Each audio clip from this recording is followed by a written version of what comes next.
Hi, Jordan here coming to you from Las Vegas, and I got to tell you, this is my very first planned video. I can't even tell you the number of people, professionals in the network marketing profession. My good friend Eric Worre has told me a whole bunch of times that, Jordan, you have to start doing videos. And I don't know why, but I've been resisting it, but here I am. It's the 2010s, whatever you call it, and here I am making videos. So I want to talk today about, for just a few minutes, about why I believe this is the absolute best time in the history of network marketing to be building a network marketing business. In the entire history. Right now, you are positioned, if you're with a network marketing company or if you're thinking about getting involved in one, there's never been a better time to build it. And I know we've heard this before, but I'm going to tell you why. In the 80s, I started my network marketing career in 1981, didn't sign up a single distributor until the early 90s, but in the 80s, 90% of the people that took a look at network marketing believed it was a scam, and about 10% were willing to consider that it wasn't. And that was at a time when network marketing was really making its entry onto the scene. Well, today, 30 years later, 90% of the people out there know that network marketing is legit, and maybe there's 10% that still think it's a scam. But what's happened is, because of authors like Robert Kiyosaki and Donald Trump and Paul Zane Pilzer, world famous economists, they've been speaking positively about network marketing now for years. They've written about it in their books. There's generations of people growing up in the network marketing profession where their parents have made millions of dollars, and they know nothing but network marketing as a legitimate way of doing business. So things have changed. For the first time, you've got a marketplace that's really accepting of this way of doing business.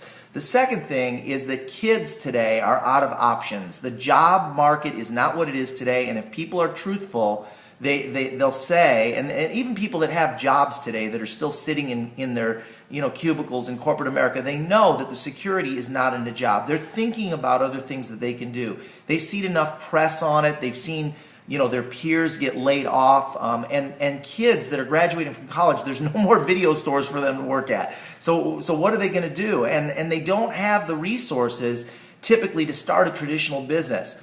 Also, for the first time, the third thing is that kids are not listening to their parents today. The parents are looking at the kids for advice because of technology.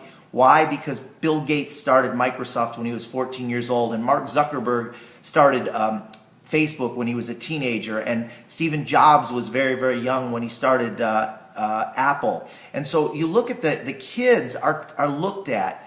Parents go to the kids to learn how to use the technology. For the first time in our lifetimes, the roles have switched. In the past, kids looked to parents for the knowledge and for the information.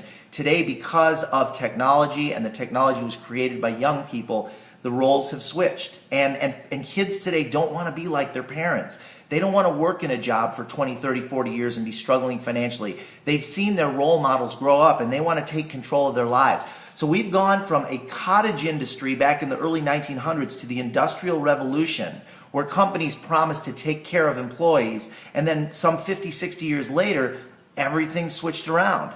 We know that the security is not in the jobs today, and what are people looking to do? They're looking to take control of their lives. So we went from cottage industry to Industrial Revolution to now industry, company, back to small business. But what does it cost to start a small business? Well, at the low end, you're looking at $20,000, and you have to be able to commit more than full time to it. Most people don't have the resources, yet most people know they want to be in business for themselves. That's the low end. You're looking at $250,000 plus if you want to start a significant small business, and you're not going to make money for 3 to 5 years. So network marketing provides by far the perfect plan for somebody who wants to get into business, that doesn't have a lot of time, that doesn't have a lot of money. They can start it on a shoestring. They can work it from their home part-time. They can build it up over time. It can produce a residual income. They can do it without a boss breathing down their neck. And they can do it without buying a whole bunch of inventory or hiring a whole bunch of employees. There's no better time in the history of network marketing to be involved in this profession. I'm Jordan Adler. We'll see you on the beach.